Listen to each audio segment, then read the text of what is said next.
reflecting in our eyes. The time of our lives is all in the light. We'll get what we've been working for. However long to reach that door. Then through it all, I hope we'll find the time of our lives is all in the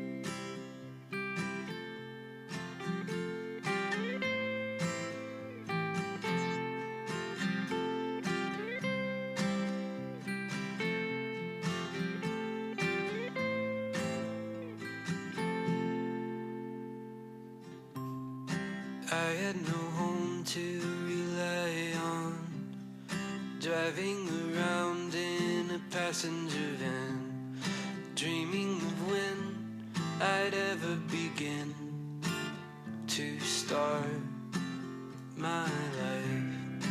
That's when I moved to the city to be on the stage, but the curtain had closed. You walked in the room, and that's when I knew that I was home, and my life will begin. Didn't believe it was true till I met somebody. I met somebody like you. Had no direction to move till I met somebody. I met somebody like you.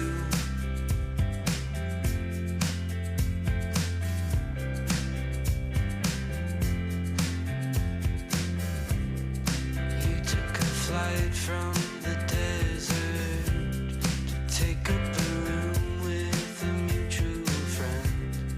Couches and wine and everything's fine. Just one day at a time, and it gets you by. I didn't believe it was true till I met somebody. I met somebody like you. Had no direction to move till I met somebody. I met somebody like you.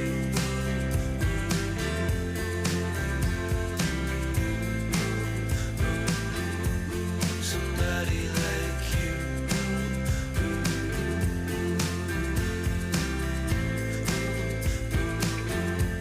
Somebody like you. I was just fading away till I met you. I was just notes on a page till I met you. I never imagined the day when I'd meet somebody like you. Couldn't believe it was true till I met somebody. I met somebody like you.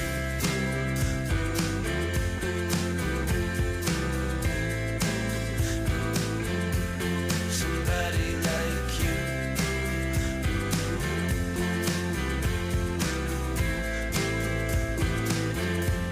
Somebody like you.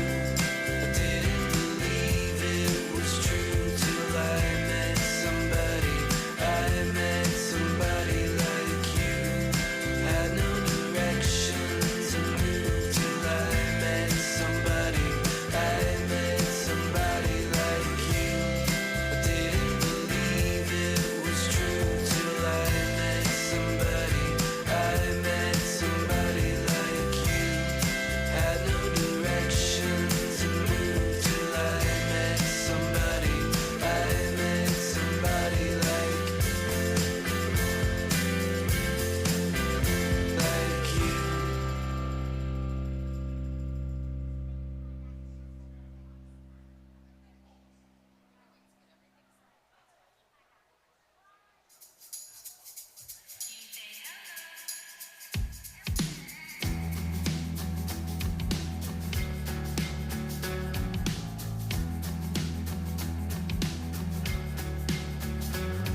I got a lot of lessons left to learn, but I'm not even close. Through my inhibition, I've become quite sure that I love you the most. That this could be the easiest thing if I'd let it, but I'm too afraid of losing it all. 'Cause if I leave everything,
Welcome to Crossroads Church. Whether you're connecting online, in person, or on demand, thank you for making this time part of your week. If you are new to Crossroads, you might be asking yourself, what is this place all about? Well, it's pretty simple. Peace on earth. We are an open and affirming community of people committed to following the peacemaking path of Jesus. And this peacemaking path leads us to focus our work on rewriting what we call the 5 unacceptable truths. These unacceptable truths are 5 realities that hinder human flourishing and destroy peace on earth. Together, we work to replace spiritual emptiness with spiritual vitality, poverty with physical and financial flourishing, fear of the other with inclusion and affirmation, illiteracy with education and opportunity, and modern-day slavery with freedom. This is what we mean when we say, hope is here. Over the next hour, we will experience the divine mystery together as we sing a few songs, listen for wisdom, and share in communion so that we might leave here inspired and equipped to follow the peacemaking path of Jesus in our everyday, normal lives. Blessed are the peacemakers, for they will be called children of God. Well, good morning and welcome to Crossroads, everybody. My name is Isaac Bartholomew, and I'm the Chief Operating Officer for a branding and managed services company called Bonfire Effect in Fort Collins. And that's what I do in my everyday life, and it's a lot of fun. And I also want to say something else that's fun, especially for you parents in the room. School starts this week. Can I get an amen out there? Amen. All right, there you go. Well, we got that going on, and we have a great morning planned for you here. Brooke is speaking. Let's give it up for Brooke. Yeah, and she'll be answering another one of your questions that you've asked in the You Asked For It series. All right, so we got that going on today. But right now, we're going to get started with some music. So I'm going to turn it over to our band and Simon and Kia and all this group up here. So thank you for being here, and we'll see you in just a moment.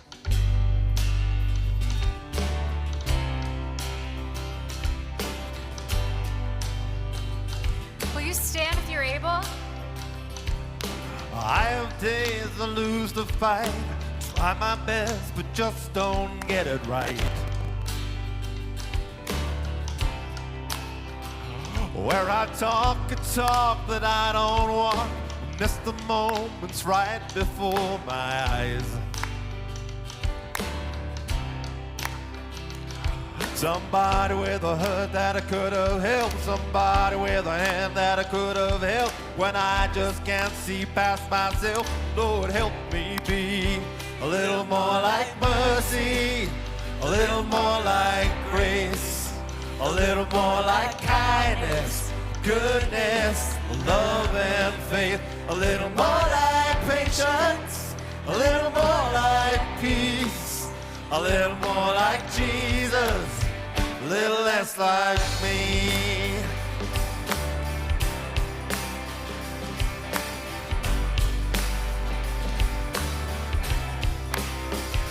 Yeah, there's no denying I have changed, 'cause I've been saved from who I used to be. Even at my best, I must confess, I still need help to see the way you see. Somebody with a hurt that I could have helped, somebody with a hand that I could have helped. When I just can't see past myself, Lord, help me be a little more like mercy, a little more like grace, a little more like kindness, goodness, love and faith, a little more like patience, a little more like peace, a little more like Jesus, a little less like me. Whoa, to feed the hungry on the street, love to be your hands and feet, really give what I receive, Lord, help me be. I want to put you first above all else, love my neighbor as myself, in the moments no one sees, Lord, help me be. Yeah.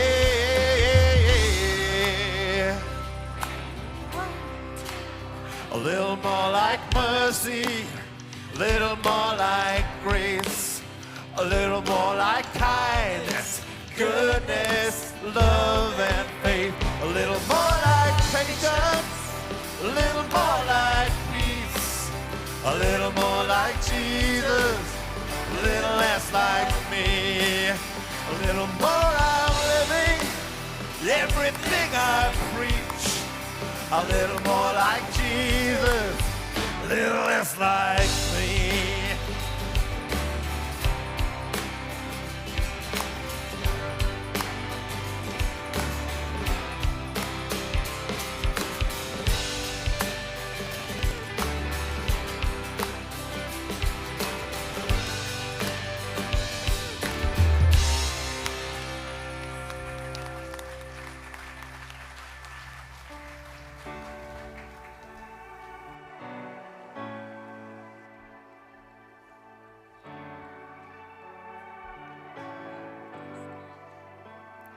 You're the horizon, the bright, the glimmer that breaks the constant night. You are the brilliance, the dream, the evidence of things unseen. Even the darkest days are temporary. You are the everlasting light. All of the time and the space could not contain you. You are the everlasting light. You are the glory that stays. You never dim, you never fade. You're the power, the truth. Nothing can stop you. Nothing can stop you. Even the darkest days are temporary. You are the everlasting light. All of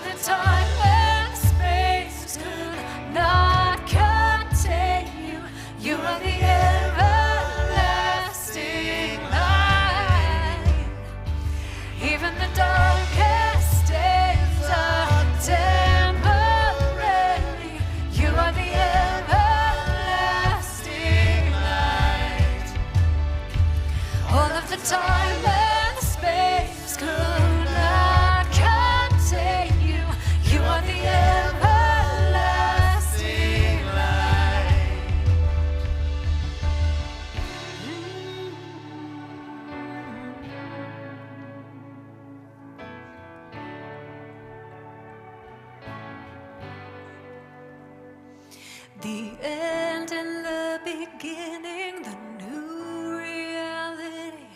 Outside my understanding, but still within my reach. As far as I can see you, you're closer still to me. You are the everlasting light. The end and the beginning, new reality. Outside my understanding, but still within my reach. As far as I can see you, you're closer still to me. You are the everlasting light. The end and the beginning, the new reality. Outside my understanding, but still within my reach. As far as I can see you, you're closer still to me. You are the everlasting light. Even the darkest days are temporary. You are the everlasting light. All of the time and space could not contain you. You are the everlasting light. Even the darkest days are temporary. You are the everlasting light. All of the time and space could not contain you. You are the everlasting light.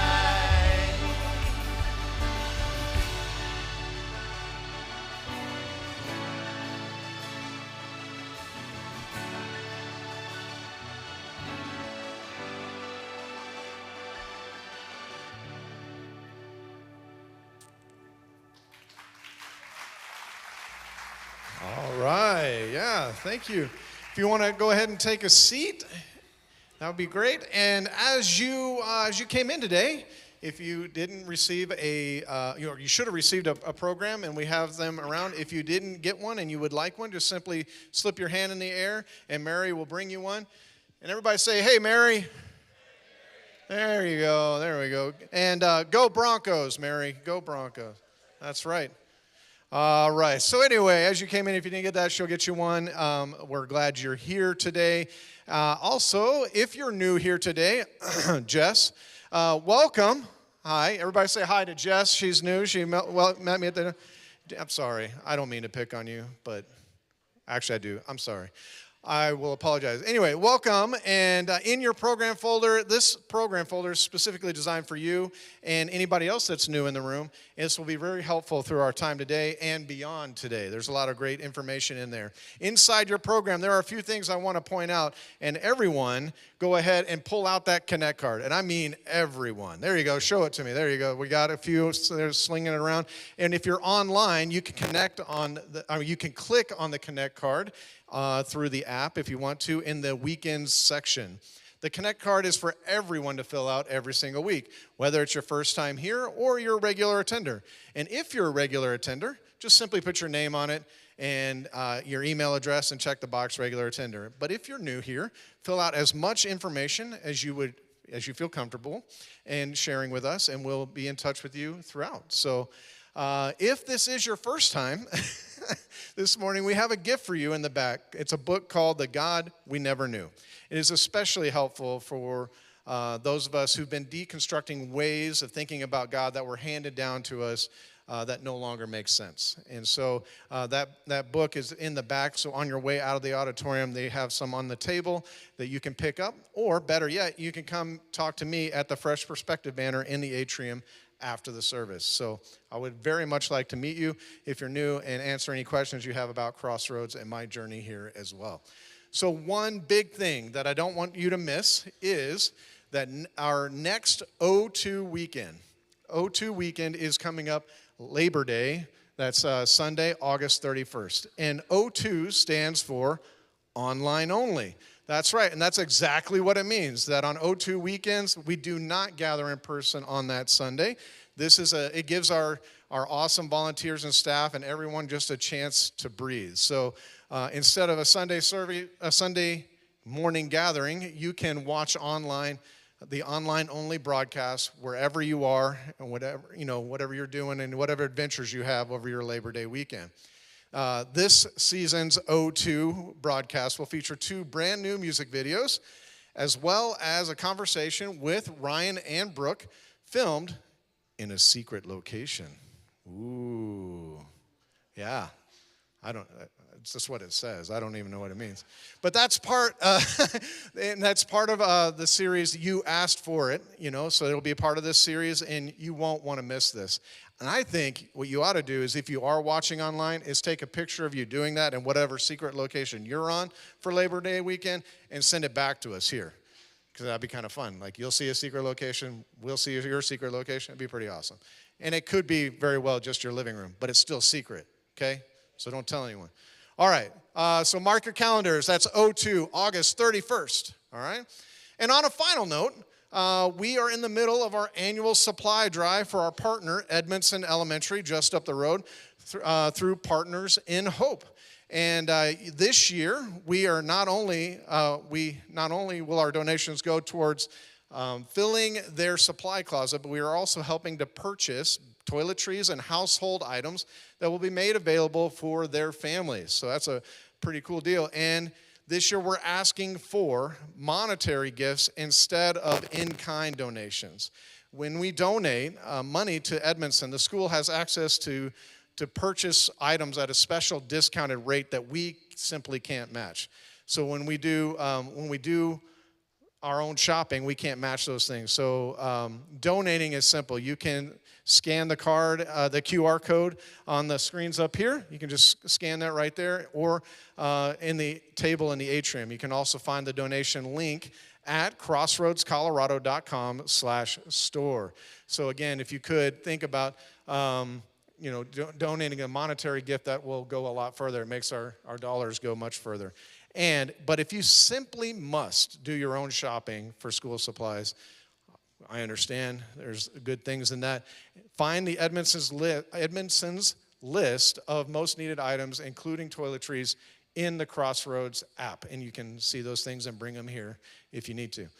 All right, that's all I have for you right now. I know it's a lot. Thank you for hanging with me.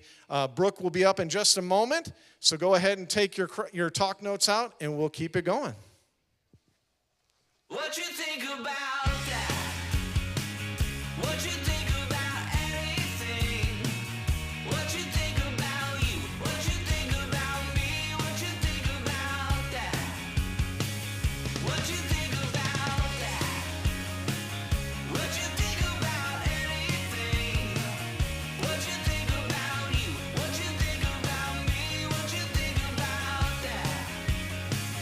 I get so sick and tired of faking all the moves. I know everything that comes between us. I'm gonna let you stew. Hello. Good morning, everyone. I don't know about you, but I know that school is starting on Monday. So if you are a student, probably some mixed feelings. If you are a parent, though, word on the street is there is a open bar night for parents to attend at 8 o'clock on Monday. So, and if you're a teacher, my wife is a teacher, there could be a whole mixture of feelings, I'm sure, going back into the school year. So why don't we all just, my week was really busy. I'm in the midst of my master's program. I took my Praxis core test. If any of you even know what I'm talking about, you know that I sat at a desk for 4.5 hours. And they tested me on reading, math, and writing. So algebra from 15 years ago, 20 years ago, got pulled from the deep recesses of my brain. So have mercy on me today. That was just a few days ago. But happy that you're here today. We're going to be continuing our series, You Asked for It. And this series is all questions that you guys submitted. and questions that, many of us have interacted with, things that have been handed to us that don't serve us, that we're maybe looking for a fresh perspective on. And today we're going to be continuing that. Today we're going to be continuing, and, in the spirit of my authentic self, I like to touch on really simple, non-controversial topics. As you know, we talked about the nature of God, and today I don't want to let you down. We're going to tap into more things that I truthfully do not have an answer to. So if you came here today looking for a black or white answer, a know-it-all pastor on the stage, I'm sorry, you would have had to meet me 10 years ago. She is not here anymore. Wow, I got good jokes this morning. Thank you. This is great. But I want you guys to picture this. It is 4:30 in the morning, okay? It's 4:30 in the morning. I am in my deep slumber, counting sheep, all the things that will happen when something stirs me awake. I kind of look over, notice that my wife is not in bed, think that's kind of odd, and notice that our bathroom light is on. Again, 4:30 in the morning, we are not early risers. Something's off. So I, kind of wait a minute. I hear her making some noise, so I kind of roll over and I say, hey, what's going on? Might I add, my wife is very pregnant, very pregnant at this time. She's about almost 37 weeks pregnant. We are anticipating our little one.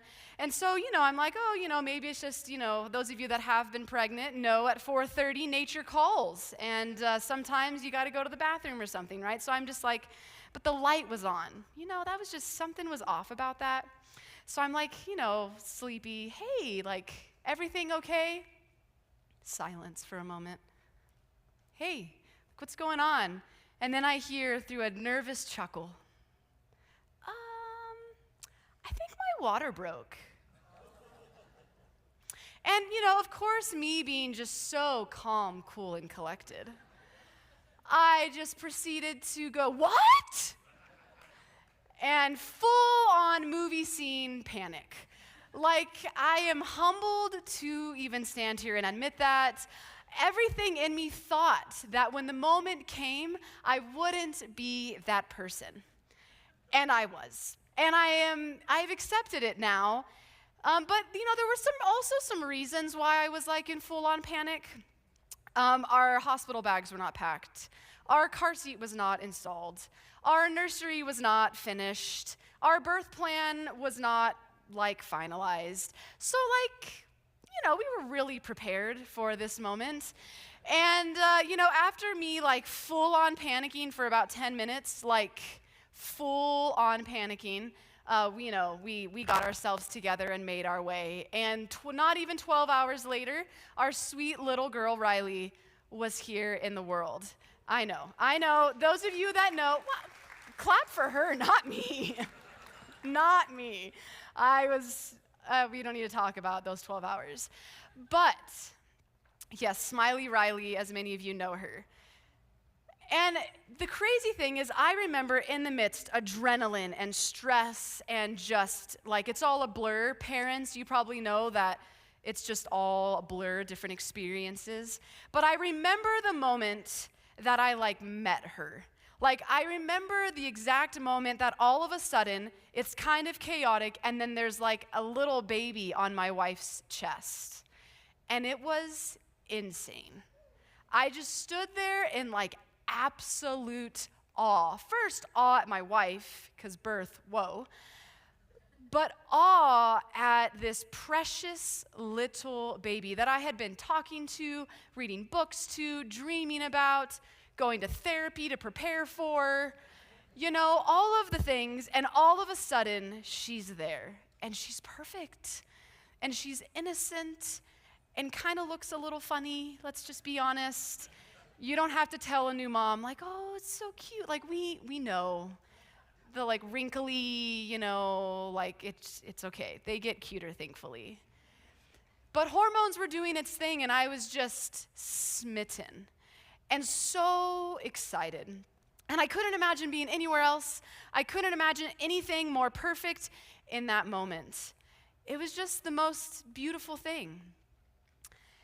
And the crazy thing is, as you see the question that I'm addressing today is talking about that moment. Are we born, there's your first fill-in, sinful? Is that the nature of who we are? Simple, right? Told you, not a complex topic whatsoever. But I just want you to picture this newborn little baby. Maybe you've had one in your past experience. Maybe you're in the throes of newbornness. I don't know. Maybe you're a grandma, grandpa, auntie, uncle, big brother, sister. I want you to just think about the beauty of that little baby. And just to keep that in the back of your mind for about the next 10 minutes, that would be great. But the question we're talking about today is, are we born sinful? I know that word is loaded. Little teaser is our O2 weekend may or may not be interacting with that topic of sinfulness. So the question is, are we born that way? Now, I'm curious, how many of you have been told you are a sinner? Raise your hand. Don't lie to me. Okay. So I want you to know that after the service today, there will be trauma therapists in the lobby just to help work through some of that stuff. Yeah, we're handed that, right? We're handed that. We're told from a very, very young age, right? Jeremiah 17, I believe it's verse 9. Your heart is deceitful. You are sinful. You are worthy of death. Inspiring, isn't it? Makes you feel all warm and fuzzy inside. Now, I'm also sure that there are some people in this room that have no idea what I'm talking about, and I am a little envious of you. I'm a little envious if that was not handed to you before you could maybe even comprehend what in the world that even meant, right? I saw a video recently on social media of a woman talking to kids. I'm assuming it was some Sunday school thing. I don't know the dynamics of it. But she's talking to them and she's just telling them, you deserve death. You deserve death. You deserve death. You deserve death. And there's like a humor. And I went to the comments, of course, because you know that on social media, it's not about the video. The comments are where the real action happens. So I go to the comments and I'm blown away by these I don't know, maybe call them Christian influencers or things that are just eating it up. Oh yeah, tell them how it is. And it's just like a comedy show. And I was angry, let me just be honest, but it was so sad to me. These innocent children, and she's just standing there and pointing at them, you're a sinner, you're worthy of death, you're worthy of death. This is a familiar thing that a lot of us have gotten handed. At the foundation of this idea is the theology, the doctrine, the idea of original sin. And this idea of original sin says that, we know Garden of Eden, right? So I'm going to speak in some metaphors here. Garden of Eden, Adam and Eve eat the tree from the tree of the knowledge of good and evil. The beginning story, right? The fall of humanity is what has been told. It has been said for ages, right? Somebody made a decision. Who even knows how many years ago? Who even knows if it happened that way? And now we have inherited, or we have taken on this identity that we have no say in. This is the idea of original sin. This is the idea of, are we born sinful? This idea of original sin says that it's a condition, that it's not something that we do, but it's just something that we are. So it's not saying that we sin, that's different. We'll talk about that idea. It's saying that we are, in our identity, sinful and worthy of death. It's even based in the idea that as a newborn baby is born who has done nothing at all, right? Maybe taken a breath, maybe let out that first cry, that they are damaged by original sin. And again, it is something that we have just supposedly inherited. It's something that we have no choice in, and it tells us that from the moment that we enter this world, that we are bad, that we are worthy of death, which goes into a whole other topic for a whole other time about the cross and that whole relationship. And many of you raised your hands, right? Many of you were handed or were told, right, that you are a sinner, that you are worthy of death, that at your core, you are bad. And if I'm being transparent, which you know me, I always will be, I honestly think that that is one of the most damaging messages that Christianity has handed the world. I think that it is one of the most damaging messages to stand in the midst of just people and tell them that they have no choice in the matter, that they just inherited it, and that they are worthy of death. I love this. I don't love this phrase, but I think it sums it up really well. Chronic unworthiness. I heard that used to kind of address the feeling that lingers as for those of us that were handed this idea of original sin. Chronic unworthiness, it thrives under this doctrine. It's basically a belief that we are fundamentally flawed at our core, and it is chronic, and we are constantly at war. Chronic unworthiness. That resonated with me, if I'm being transparent. I've struggled a lot of my life to live into the value of me just being me because I was handed the idea that I was bad, that I was flawed, that I was sinful. And then let me add on top of that, that from a young age, I was also handed that my queerness was a disgrace. It was really like a perfect duo for chronic unworthiness and just self-hatred. And I recognize, though, the complexity of this topic.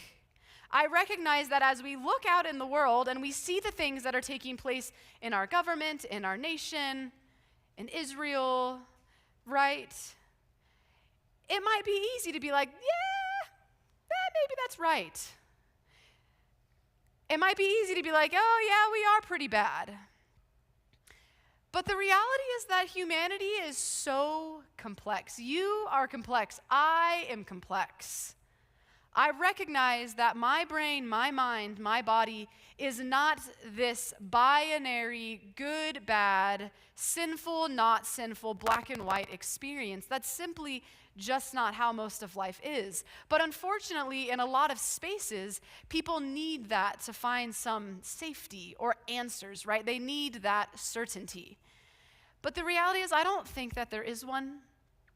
I don't think that we can sit back and truly say humanity is this, because we are way too complex.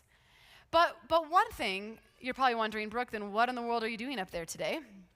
If you're not going to answer the question, sorry, you can talk to Ryan about it later.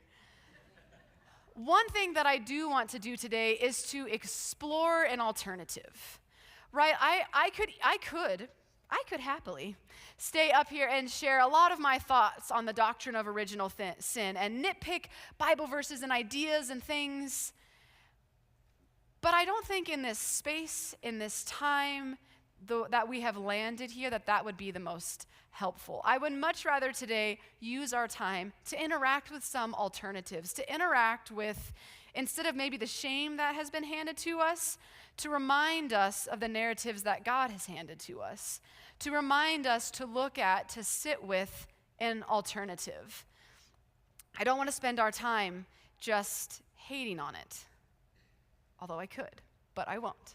I'll do my best. They might biasly come up, I admit. So let's do that, right? Let's together this morning, let's look at some of the wisdom that Scripture has handed us. Let's look at some alternatives, because you raised your hands. You know the pain, the confusion, the complexity of the idea of sinfulness as an identity. So we're going to do our best this morning to look at maybe something different. How does that sound? Does that sound okay? Oh, I got a woo. Somebody is like, trauma, ready. I see you. So let's do that. We're going to start in Psalms this morning. We're going to start in Psalms 139, verse 14. I'm sure many of you have heard this before. If not, it's a beautiful one.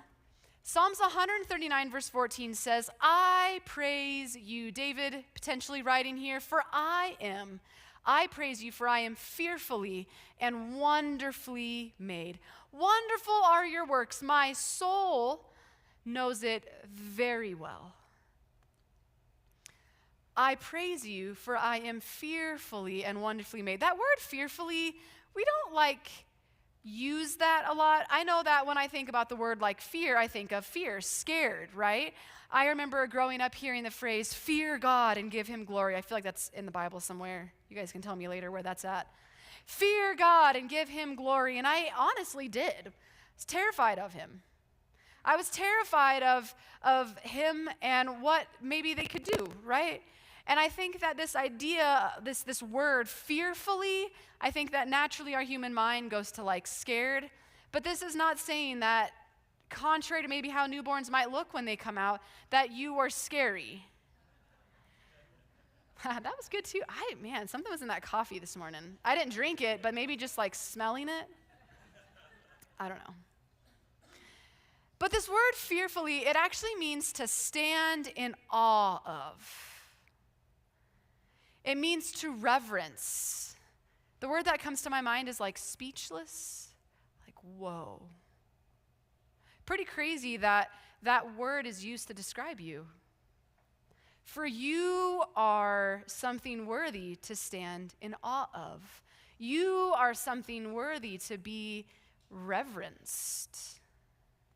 We don't often hear that attached to us and our identity. And however you are as you landed here today. Maybe you had a messy morning. Maybe you woke up angry. Maybe you woke up really happy. But however that is, and however you landed here today, you are something to stand in awe of. So just look at the person next to you. Take them in. You guys are worthy to stand in awe of. I know. Well done. You all get an A+. Now, there's something so beautiful about this idea. You are fearfully and wonderfully made. Now, I know that there is a lot of conversation around the creation story. I recognize the complexity of that. And I recognize that we don't know, and we will never really know, the exact way in which we all got here. And that's okay, because for me, that doesn't take anything away from this. Whether God intrinsically, perfectly created us out of the dust or a big bang happened, you are fearfully and wonderfully made and created. And I just imagine what would happen if that's just the nature of the things that we were told from the moment that we were born. I'm sure maybe some of you were told, right? We all learned the creation story in our various Sunday school and stuff classes, right? Church camp. And we might have been told that. But how conflicting to be told, you were made in the image of God. Death. You're fearfully and wonderfully made. You killed Jesus. I know that I didn't know what to do with that when I was 9. I don't always know what to do with that now, and I'm not 9 anymore. And there's an author, her name is Rachel Held Evans. She's phenomenal. She writes phenomenal books. She's an amazing woman who had an amazing story. And she wrote this. She said, this is a verse referencing the verse that we just read, that churches should tattoo. I said tattoo in church. This is a verse that churches should tattoo on every child's heart before telling them anything else about who God is. And I'll say that even now. Maybe you're not a child. Maybe you are an adult and these are some of your first experiences. Maybe you're stepping back into church after being incredibly hurt or damaged by some of these very messages. I think that this is something that is so important to hand out, to tattoo, to give, to remind, that we are something to stand in awe of, that you are fearfully and wonderfully made and beautiful exactly as you are. Not who you're going to be tomorrow, not in a year from now, not who you were yesterday, but right here and right now. This is where our human story begins. This is where our human story starts. The very question itself, are we born sinful, is just a wrong question in and of itself. It's a great reminder to know that our story starts not with sin, but with sacredness, with fear, this idea of fear, with wonder, with awe, and with reverence.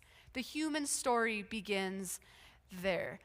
And when we begin to look at people that way, can you just imagine what would happen if we began to look at people like this? If we began to look at our neighbors, at the people around us as like mysteries to behold, I think it would change a lot of things in comparison to the massive problem that problem is not the word, but that's what's in my mind. So the massive problem that we see of othering people constantly. Just imagine what would happen if we begin to stand in the midst and see people as mysteries behold. It kind of makes me think of like an artist creating something and just like, whoa. I'm not artistic whatsoever, but I have a lot of appreciation when I walk or I see a live artist create. It just blows my mind that humanity can do that. Or it reminds me of like standing on the edge. I love to go hiking, don't do it as much as I used to, but I love to go out, and my favorite thing, even though it scares my wife to death, she hates heights, but I love standing on the edge. Someone said edge, you knew where I was going. And you just look up and you're just standing in awe, and you feel that wind, and you realize just how big the world is. Anybody else know that feeling? Just love stand on the edge? Yes. Just stand there though, and just take it in. Don't stumble, please. Just speechless. That is like the language that is associated with your existence. And the funny thing is that I feel like we're actually kind of uncomfortable with that. You don't have to raise your hand, but do you sense like, are you sure, Brooke? Me? Are you sure? Yes, I'm very sure. So is God, as we'll see in a moment. We are a beauty to behold. And this means, by the way, all people. This means that all skin tones are a beauty to behold. This means that all political parties are beauties, I know, I'll get there, to behold. That at the core, religion, sexual orientation, gender identities, that at the core there is beauty to behold. Some of you got real quiet. Some of you aren't so sure about that. And that's okay. I think I just want to remind us that it's not so much about the person as it is about the idea. What do I mean by that? What I mean is that, yeah, there are some very, very painful narratives and messages that exist. There are religions, people, political parties, etc., etc., etc., that live into narratives that are incredibly wounding. And I'm not talking about the ideas. I'm not talking about the pain in which maybe they give. I'm talking about the core, the creation, the maybe even, dare I say, God within them. And that's why I think, I'm going to get on my soapbox, I do it once every time. That's why I think it is very important for us as we are interacting with the world, as we're deconstructing our faith, as we are interacting with the political climates in your workplaces. That's why I think it's so important for us to dissect, to deconstruct, to analyze, to disagree with ideas more than the individual. To not wish harm on someone, to not wish ill on someone, but to get really angry at maybe what the message is that they are saying. Does that make sense? I think that is a much, not that you were asking, but I think that that's a much healthier approach to politics, religion, business, all relationship. To think about the message or the idea more than the very person that is there, because in the midst of that person, there is goodness in there. Maybe that's the very reason why they are putting off such anger, because there's a vulnerability they're trying to protect. Let's look at another verse together. Genesis chapter 1. Genesis chapter 1, back to the very beginning. Then God said, let us make man and woman and every other person in our image, and after our likeness. So God created woman, I'm going to say that first, man and every other in their image. In the image of God, they created them. Male and female, he created them. And God saw everything that he had made, and behold, it was what? Very good. Now again, I don't know what actually happened. I kind of wish I could go back and just get a little 10-second, anybody else a 10-second snippet? Can you give me just a little something? What really happened at the beginning? It's bugging me. But regardless of what it was, God saw everything that he had made, and behold, it was very good. The first thing that God noticed in you, the first thing that God noticed in me was our goodness. The first thing God saw was goodness. There's nothing about sin in this. God delighted in his creation. It reminds me of the old Campbell soup commercial. Good. Yeah. Tomato soup with a grilled cheese. Yummy. Today's a cool day. Maybe today's one of those days. But it reminds me of the Campbell soup commercial and just this just goodness, this satisfaction, this I like this. I like what has been created. And I think that it's so unfortunate. It's so unfortunate that we are so uncomfortable with the idea that God looks at you, that he sees good. Not only just good, very good. And if we were created in God's likeness, then let us not forget that deep within us is also God's love. Because we know that at the center of who God is, at the center of who Jesus is and what he did, was just an immense amount of goodness and love.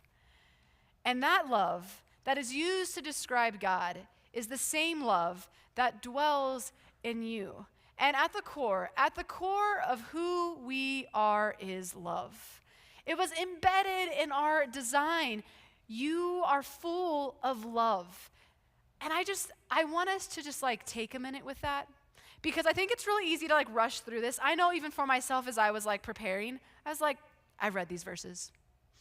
I've memorized these verses. Cool. And it's easy in the midst of the complexity of faith and spirituality and pain and all of that to just kind of move through it. But I want us to just pause here for a moment. And I want you to think, what does that stir up in you? I am very good.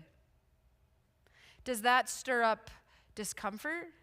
Do you find there's a part of you that wants to criticize that? Anybody else have a really strong inner critic?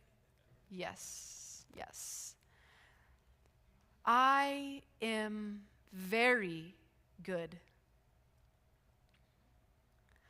I think that it is up to us to remember the divinity that is within us. I think that we forget. And you know what? I'm not here to shame you, because I forget too. I am so quick to forget the goodness that is inside. There's wounding that comes and blinds my vision, and that's okay. There's experiences, there's people that trigger me, and I forget that there's any goodness in them.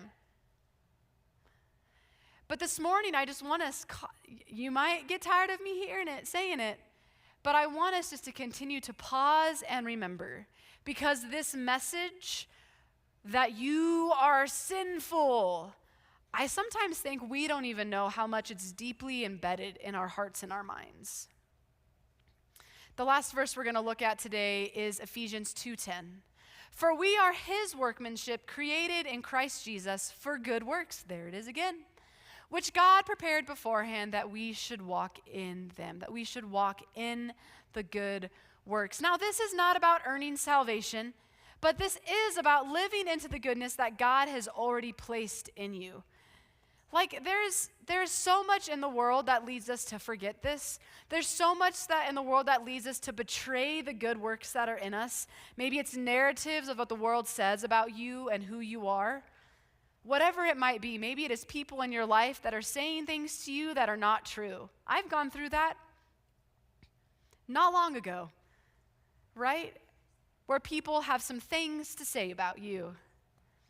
But we can wake up each day knowing that we are beloved and that we are good and that we are also made for good works. Now we can live into this peacemaking because it is in us.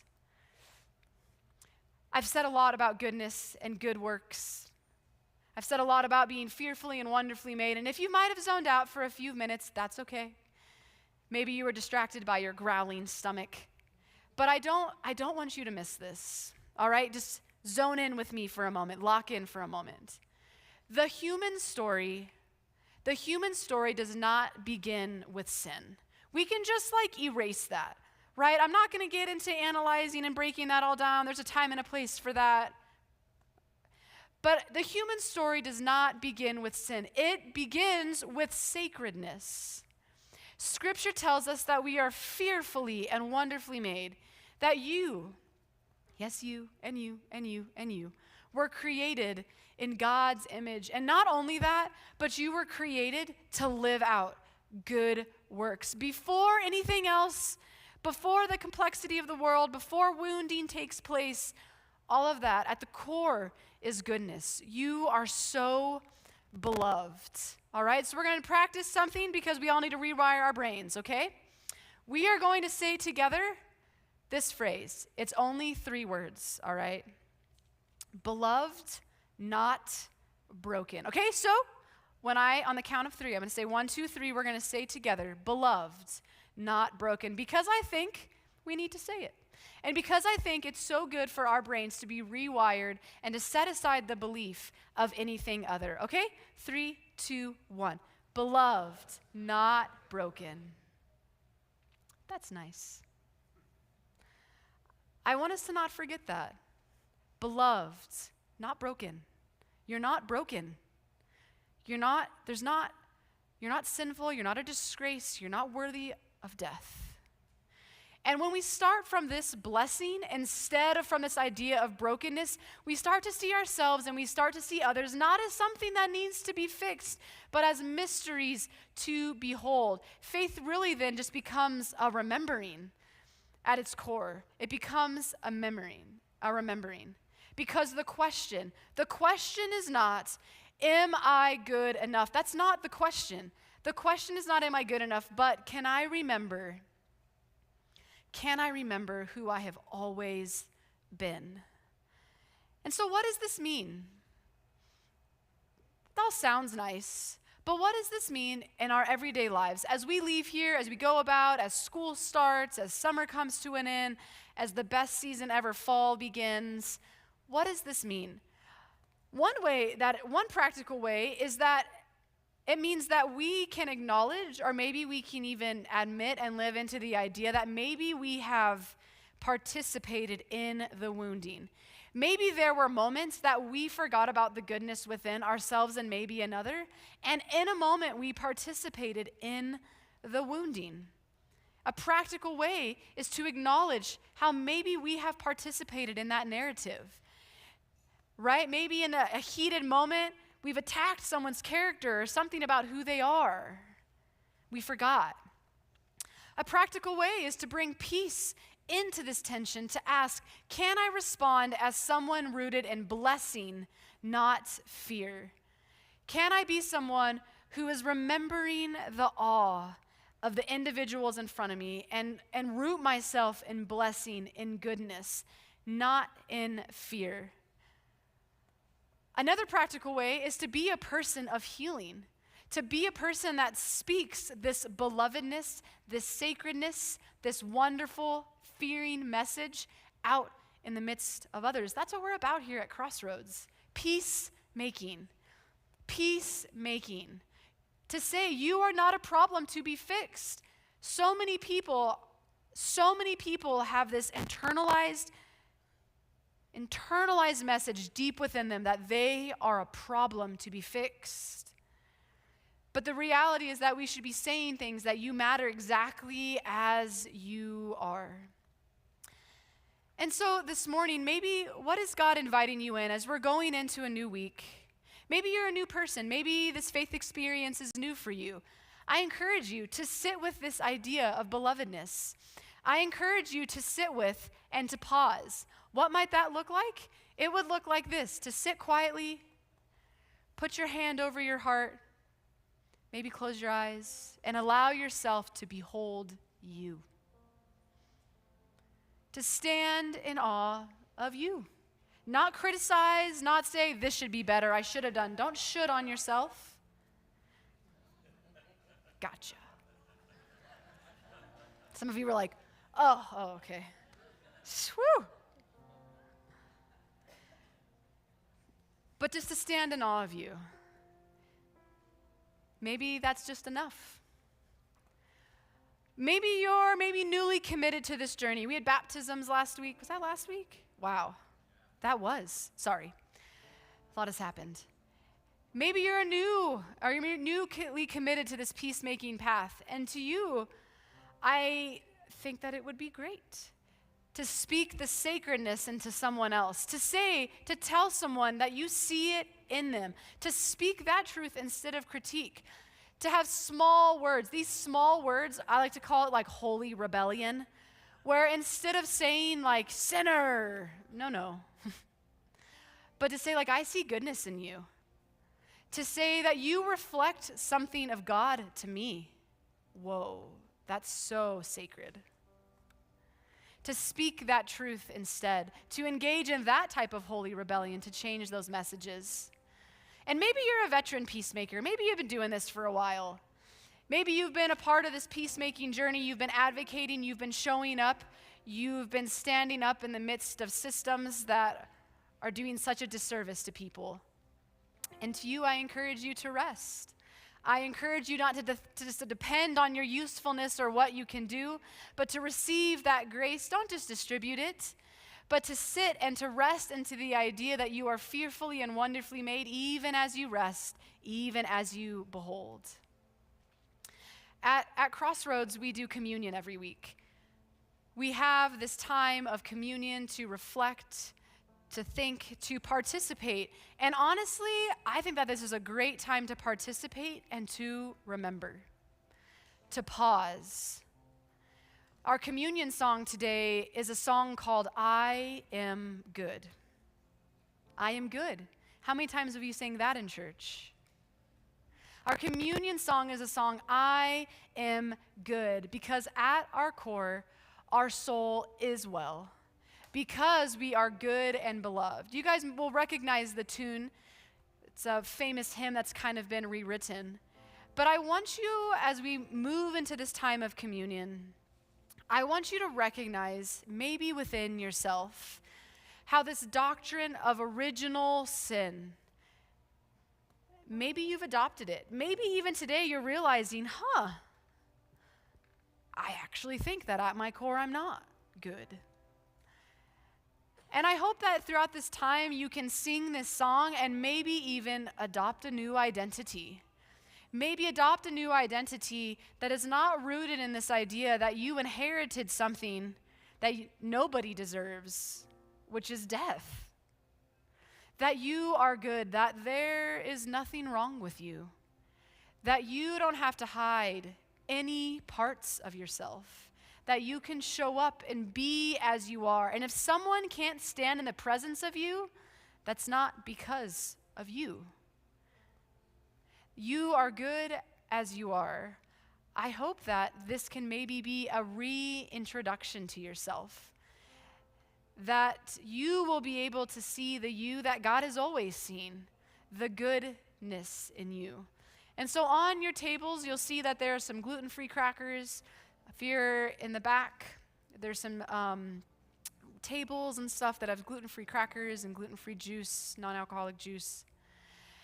And I just encourage you to participate, if you want, in the remembering. As this song is sung, to maybe embrace a new identity, to maybe reconsider the way in which you have thought about yourself and the world around you, to maybe reconsider the messages that were handed to you in maybe your faith tradition.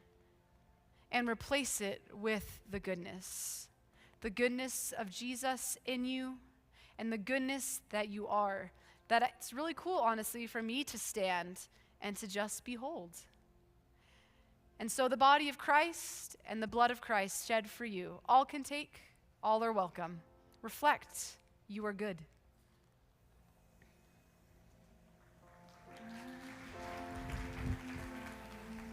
In time to the person I once was, policing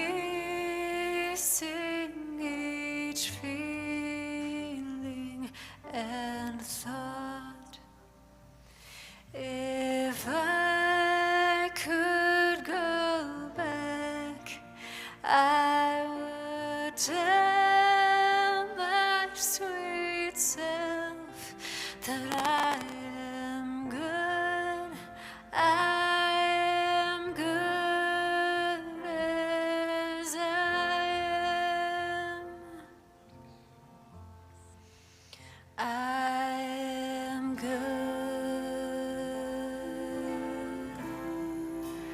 as I am.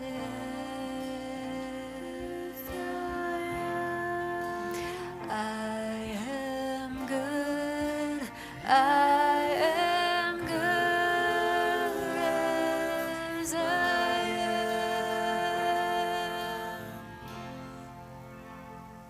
Such joy and relief in this glorious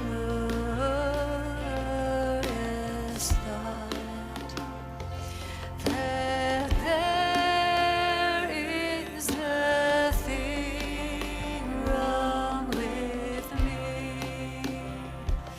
I don't have to hide any part of myself. I am good. I am good as I am. I am good as I am.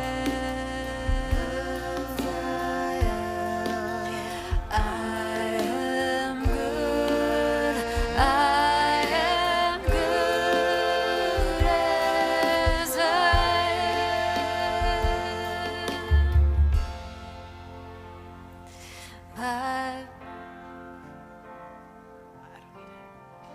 I don't need it. I'm just doing My flesh is not a cage.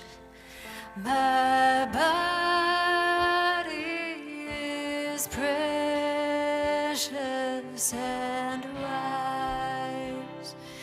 I'm a field full of flowers. I'm a sky full of stars. I am good. I am good as I am. I am good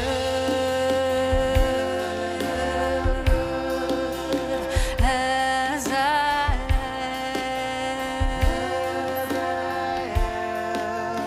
I am good. I am good as I am. I am good. I am good as I am.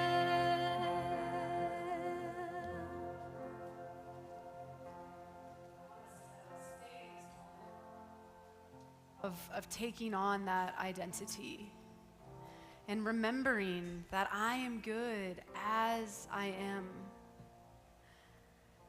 I recognize that many of us did not grow up in that idea. And I hope that today could have been that reset for you. I recognize that this was not some deep theological discussion on original sin, and that was not the purpose. The purpose was a remembering and an adopting. And I hope that that happened. I hope that we can walk out of here today in awe and to live in that moment, even now, to just sit in the moment of the goodness that's in this room. That we decided to show up here today.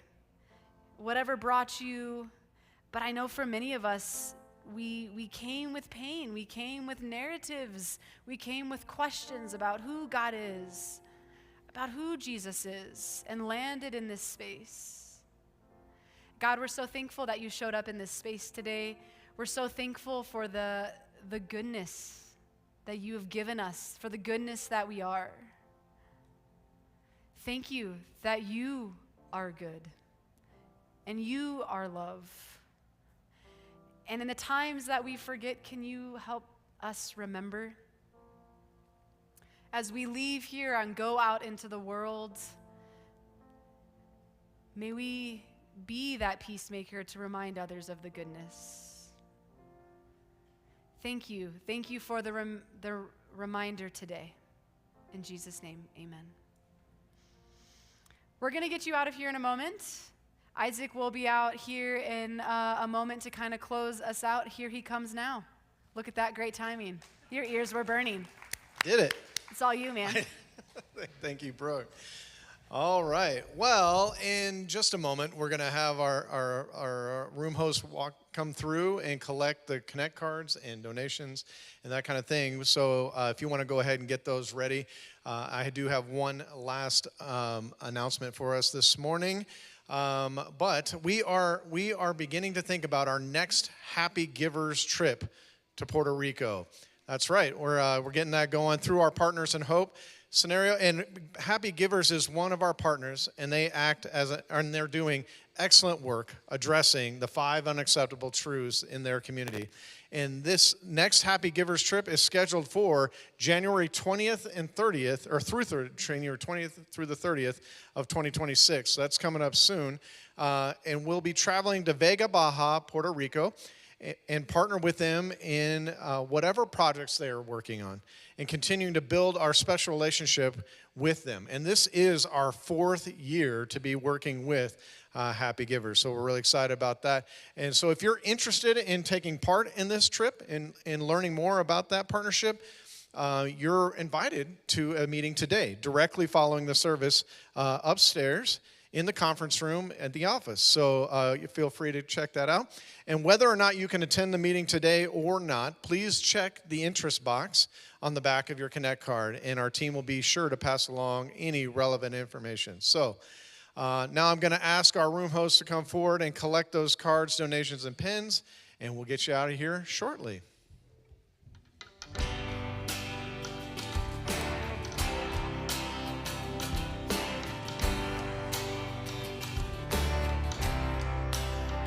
Little more like mercy, a little more like grace, a little more like kindness, goodness, love and faith, a little more like patience, a little more like peace, a little more like Jesus, a little less like me.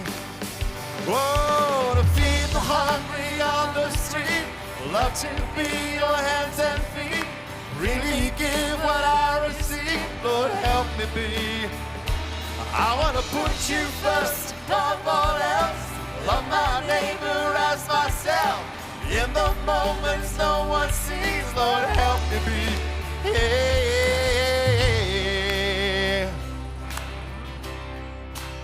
A little more like mercy, a little more like grace, a little more like kindness, goodness, love and faith, a little more like patience, a little more like peace, a little more like Jesus, a little less like me, a little more of living everything I preach, a little more like Jesus, a little less like me.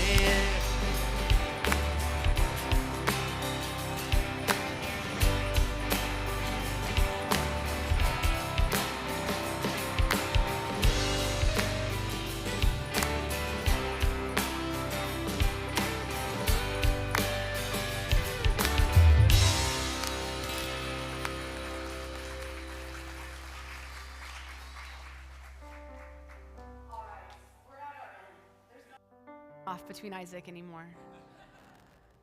You are good. And I hope that that can sink in. And I hope that as we leave today, you'll be annoyed at how many times I've said that. And that randomly in the next week, you'll hear my voice say, you are good. And if that happens, that's great. If not, that's okay. But I hope that we can adopt that. I think that especially in church, we need to hear and say that more. But every time we end our service here together with a blessing, and so if you would like, you can open up your hands to receive that blessing. You can stand, you can sit, you can hold onto your coffee mug, put your hand in your pocket. Yes, whatever works for you. May you leave here today not trying to fix what was never broken, but remember what has always been true, that you are not something to be fixed. You are not your wounds, but you are beloved. And may this truth that you are fearfully and wonderfully made settle deep into your bones. May you walk not in constant striving, but in sacred remembering that you were made in the image of God and that you are very good. And as you go, may you carry this truth into every room that you enter, that all people, yourself included, are mysteries to behold, not problems to fix. Amen. Hope everybody has a great Sunday.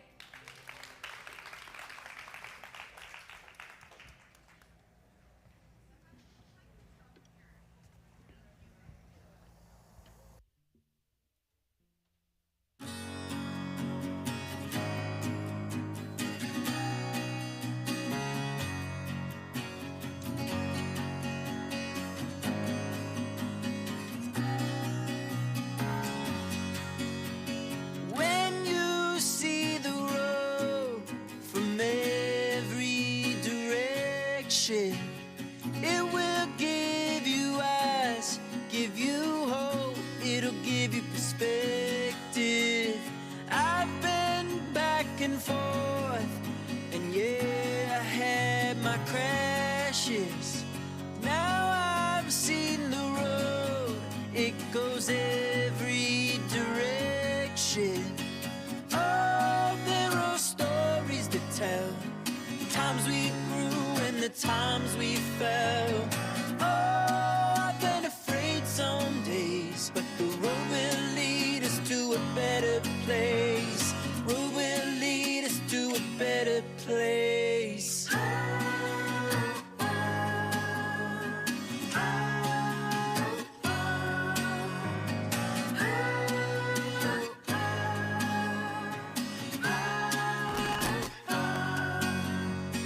Dead ends come and go. Look toward the horizon. Up ahead you'll find a peace of mind, relief from the trying. I have burned a bridge, wrecked in a ditch, had to ask forgiveness. Dead ends come and go. Look toward the horizon. Oh, there are stories to tell, the times we grew and the times we fell. Oh, I've been afraid some days, but the road will lead us to a better place. Road will lead us to a better place.